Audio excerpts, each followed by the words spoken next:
باشێکی زۆری کارگە و پیشەوەرانی شاری کەرکووک لەسەر زەوی کشتتوکاڵی یان موڵکی وەزارەتەکان ساڵانێکە کار دەکەن و خاوەن موڵک و تاپۆی فەرمی نین.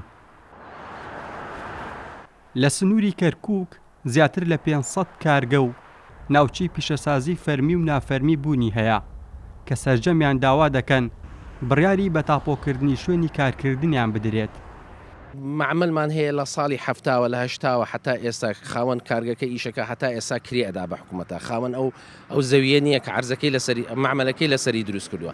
پێویست بەوە کاتن هەست بە ئارامی بکە کە تەطویرەکە و پارەی لێ سەرفەکاتن ئەبێت تەملی کرێ حاڵی هەر مەشروعێکی سناعی لە وڵاتانەی لە دەور و پشمانە. بۆیە زۆر زەرورە حکوومەت بە دەنگی ئەم خاوەن کارگانە بێتن و تەملیکی کا بۆیان بۆی بتوانن گەشە بدەن بە معملەکانیان زیاتر.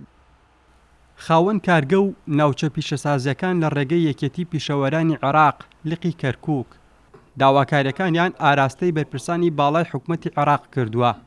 سەرۆکی یەکێتیەکە دەڵێت پاڵپشتی کارگە پیشەسازیەکان دەکەن تا ئەو زەویەی کاری تێدا دەکەن بکرێت بە تاپۆ بۆیان. مصانع الكركوك كلهم على أراضي زراعية. کارگە و ناوچە پیشەسازیەکانمان هیچیان لەسەر زەوی تاپۆ کار ناکەن. کرێی شوێنی کارکردنیان دەدەن بە حکوومەت یان خەڵک. ئەمەش کاریگەری لەسەر کارکردنیان هەیە.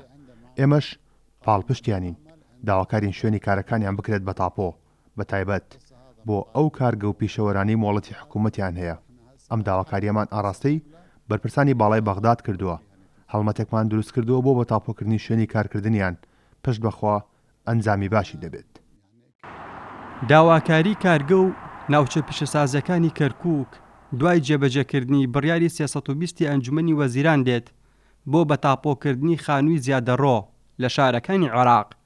ئەوانیش دەیانەوێت بۆ برەودان بەکارە پیشەسازیەکانیان شوێنی کارکردنیان بە تاپۆ بکرێت. ئاسۆ ئەحمەد، کورسات نیوز، کەرکووک.